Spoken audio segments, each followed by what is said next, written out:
माझे पूर्ण नाव पल्लव शामराव राठोड, वर्ग 7वा, वर्ग शिक्षक श्री मडावी सर. सूर्याप्रमाणे तेजा चमकणारे माझे गुरुजन वर्ग, सूर्याप्रमाणे तेजा चमकणारे माझे गुरुजन वर्ग, चांदण्याप्रमाणे चमकणारे माझे विद्यार्थी मित्रांनो, चांदण्याप्रमाणे चमकणारे माझे विद्यार्थी मित्रांनो, इथे उपस्थित सर्वांना माझा नमस्कार. आज 15 ऑगस्ट भारताला इंग्रजांपासून स्वातंत्र्य मिळाले दिवस आणि या महत्त्वाच्या दिवशी मला 2 शब्द बोलण्याची संधी दिलेले माझे गुरुजन वर्ग, त्यांचे मी हृदयापासून शतशत आभार मानते. खून कहो किस मतलब का जिसमें उबक का नाम नहीं हो, खून कहो किस मतलब का सदके देश के काम नहीं हो, खून कहो किस मतलब का जिसमें जीवन ना रमानी है, जो पर्वत बन के बहता है वो खून नहीं हो पानी है, हो खून नहीं हो पानी है. उसी दिन लोगों ने सही सही खून की कीमत पहचानी जिस दिन सुभाष ने ब्रह्मत पर जाकर मांगी थी कुर्बानी.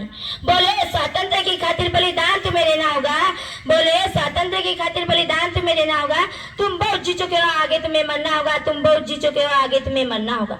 आजादी के चरणों में तुम्हें माला चढ़ाई जाएगी, हो सुनो तुम्हारे शीशों से फूलों से गुफी जाएगी. आजादी का संग्राम कई पैसे पर खेला जाता है, हे शीश कटाने नंगे शीश से चला जाता है, शीश कटाने नंगे शील से चला जाता है. रक्त तुम मुझे देना बदले में बाहर क्या दे तुम मुझसे लेना, रक्त तुम मुझे देना बदले में बाहर क्या दे तुम मुझसे लेना.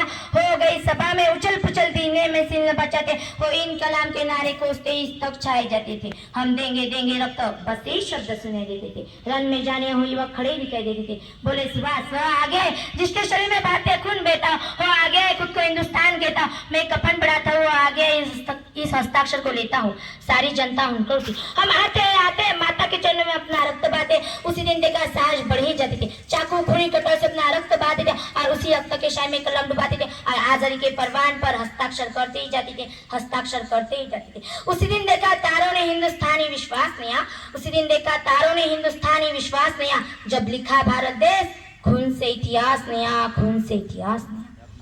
मित्रांनो, स्वातंत्र्य मिळाले आहे ना, हे काही सहजासहजी मिळालं नाही. भगतसिंग, राजगुरू, सुखदेव, डॉक्टर बाबासाहेब आंबेडकर, राणी लक्ष्मीबाई अशा कितीतरी महावीरांनी या देशासाठी रक्त दिले, या देशासाठी रक्त बहाले. त्या महावीरांना मी प्रणाम करते. आपल्या नशिबात पाणी अर्पण करण्याची संधी नाही, परंतु या देशाची मात्र सेवा करू शकतो. खरंच नशीबवान होते ते लोक ज्यांनी देशासाठी केवळ जगलेच नाही तर देशासाठी प्राणी अर्पण केले.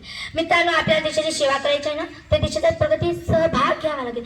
समजून घ्यावं लागेल की माझी जिम्मेदारी काय आहे, माझी ड्युटी काय आहे आणि एक गोष्टी लक्षात ठेवावी लागेल, हा देश माझा, भारतातले लोक माझे. यासाठी आपल्याला दिवसभर कष्ट करावे लागेल. कष्ट करण्यासाठी देशाचे स्वप्न पूर्ण करण्यासाठी 145 कोटी आहे आणि आज आपला प्रगती प्रथावर चाललेला सुद्धा आहे. मित्रांनो, गेल्या काही वर्षांनी आपला भारत जगातील 10वी अर्थव्यवस्था होता. किती 10वी अवस्था होता आणि आज आपल्या भारतात इतकी प्रगती केली आहे की आज आपल्या भारत जगातील 5वी अर्थव्यवस्था. आणि मित्रांनो, आपल्या जर आपल्या कार्यकाळातून दुसरी व्यवस्था दुसऱ्या क्रमांकावर दिली नाही तर खूपच काही केले असं समजू नका, तर खूपच काही केले असं समजू नका. आपले शाळेचे शिक्षक जिथे 5 तास शिकवतात, आपल्या शाळेचे शिक्षक जिथे 5 तास शिकवतात तिथेच ते आपल्याला 8 तास शिकवतात. हीच तर आहे देश सेवा. जेव्हा एखादी गरुड आकाशात उडत असतं ना, जेव्हा एखादी गरुड आकाशात उडत असतं ना, त्याचं लक्ष जमिनीवर घरट्यातील पिल्ल्यांकडे येतं. तसंच आपल्या शाळेचे मुख्याध्यापक माननीय श्री जयस्वाल सर यांचं लक्ष सुद्धा आपल्या सर्व विद्यार्थी मित्रांकडे येतं. खूपच अलर्ट असतात, खूपच अवेअर असतात. आपल्या सर्व विद्यार्थ्यांबद्दल धन्यवाद सर.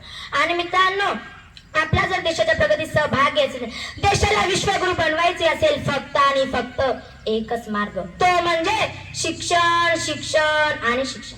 सर्वांना माहितीच आहे, कोरोनामुळे तांडव केला, सगळं जग जाग्यावर थांबले, तर हजारो लोक मृत्युमुखी पडले ते. आणि अशा सर्वात खरी परिस्थिती ही अमेरिकेची झाली होती. तेव्हा अमेरिकेचे अध्यक्ष यांचा फोन भारताच्या प्रधानमंत्री माननीय श्री नरेंद्र मोदी यांना आला. अमेरिकेचे अध्यक्ष काय म्हणतात मित्रांनो, महोदय कोरोनामुळे अमेरिकेची परिस्थिती खूप बिकटली आहे. पॅरासिटामॉल औषधाची खूप कमतरता भासू लागली.